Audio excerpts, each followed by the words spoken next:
Hello বন্ধুরা, দেখো দুপুরবেলায় খেতে বসে গেছি। প্রথমে দিয়ে গেল সাদা ভাত, তারপরে মুগের ডাল, মাছের মাথা দিয়ে বাঁধাকপির তরকারি। খুব সুন্দর লাগে গরম গরম।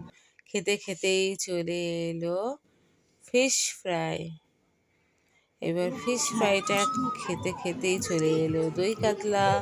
দই কাতলাটা জাস্ট খাবো বলে ভাবতে ভাবতেই চলে এলো চিকেন কষা। এবার চিকেন কষাটা জাস্ট খাবো, চলে এলো মটন কষা।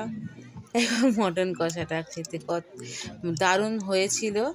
জাস্ট দেখতেই কত সুন্দর লাগছে, চর্বিওয়ালা মটন দেখো।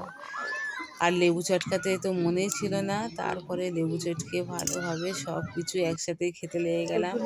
তারপরে চলে এলো চাটনি, চাটনির সাথে পাঁপড়, তার সাথে মিষ্টি দই। আর চাটনির সাথে পাঁপড় মিশিয়ে খেতে খুব ভালো লাগে, দারুণ লাগে পাঁপড় দিয়ে চাটনি। তারপরে দিয়ে গেল পান, সর্বশেষে এসে গেল এত সুন্দর পান। তো আমার খাওয়ার ভিডিওটা কেমন অবশ্যই তোমরা জানিও। টাটা।